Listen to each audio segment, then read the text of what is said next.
Hello?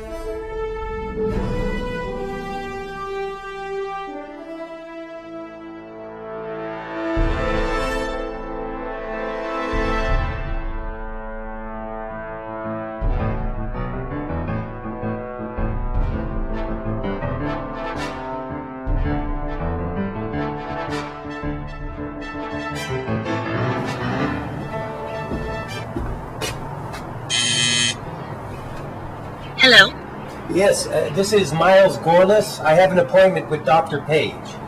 Yes, Mr. Gorliss. Dr. Page is expecting you. I'll be right down to let you in.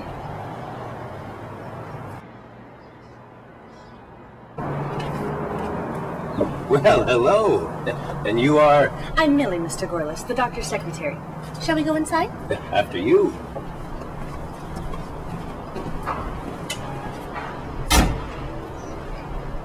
It's puzzling that he's the only test subject that seemed to have been affected in that way. Doctor, this is Miles Gorliss. Oh, wonderful. Mr. Gorliss, I'm so glad you could take the time to come down here today. Hey, Doll, would you mind getting us something to drink? Of course. Mr. Gorliss? And this is my colleague, Dr. Barnes. Dr. Barnes, scientist. Yes, you see, we have a situation we're hoping that you can help us out with. What kind of a situation? You're a close personal friend of Clark Lagner, aren't you? Yes. Clark and I have known each other for years. I see. Well, Mr. Lagner volunteered to be a test subject on a secret research project that we've been working on, and I'm afraid it's went horribly wrong. Yes, you see, we're testing a new food source. A source which may well end world hunger.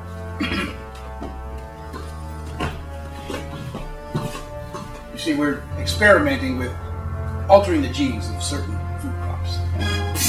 Wait a minute. You guys deal with genetically modified organisms? Mr. Gorliss, my colleague and I are highly trained scientists. We're not some children playing with a papier-mâché volcano. Yes, but Mr. Gorliss, we are still men. We do make mistakes. At any rate, none of the other test subjects had any ill effects from the genetic food crops. And Clark Lagner did. Here, take a look at these. You may have seen them before. They're a popular novelty. What you may not realize is those are actual photographs. It's not a photographer's trick.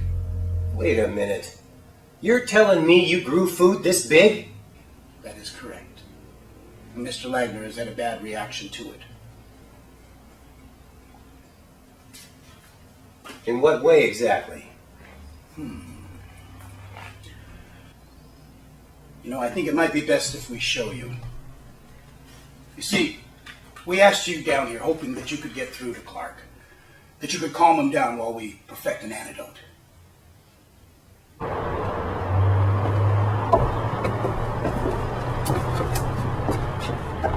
Now, Mr. Gorliss, turn your attention to the top of that building. Mr. Lagner! There's someone here to see you!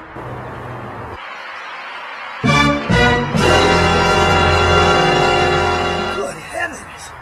What have you done to him? Miles! Miles, is that you? Yes, Clark, it's me! What happened to you? The food did this to me, Miles. Don't dare eat it. No, Mr. Lagner! Miles is here to help you until we can find a solution to this little situation. Little situation? I'm 60 feet tall. You call that a little situation? Everything will be okay, Clark. We're reversing the technology on the crops. Soon we'll have tiny potatoes, tiny apples, everything, tiny. Yes, sure you will. That's right, Clark. Think about it. Tiny crops, but they'll have the same nutritional value and the same caloric content that they had before. Think of it. We'll be able to grow 1,000 times more crops in the same space that we grew the giant ones. Oh, so now you have it all figured out. What about me? Clark, eat the tiny crops. It'll reverse the situation, make you normal again. God, Barnes, what are you doing? Put that thing away. If Lagner sees that, he might rampage. Oh, my dearest Dr. Barnes. Were you gonna shoot at me? Let's just give you a reason then, huh?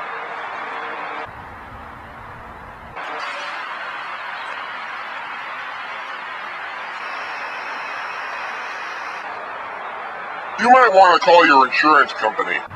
Clark! No! My car!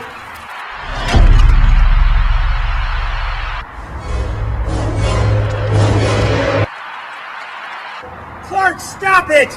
I'm your friend. I don't want to see you become this monster. Monster?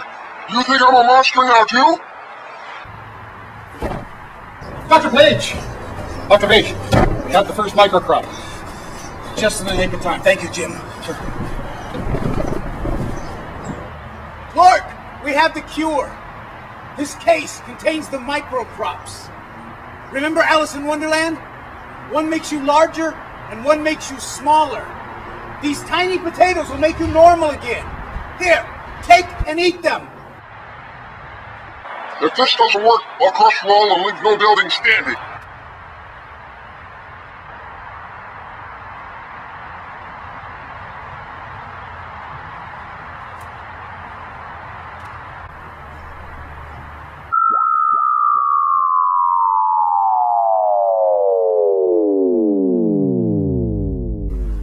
I hope you've all learned something. You're playing with things you don't understand. Genetically modified organisms are evil. You played God, and it came and it bit you in the backside. Maybe someday we'll grasp the mysteries of life. Discover all the little things that make the world tick. And then we'll make it a world for the future. And then what? What do we do then, huh? Put a man on the moon? Get a global network of computers that talk to each other? A phone big enough to put in your pocket. Electronic cigarettes. Cars that drive themselves. Hey, Toots, let's say I give you a lift home. Sure thing, you big lug. But what about Dr. Barnes? His car got smashed. Only if he'll buy me dinner afterwards.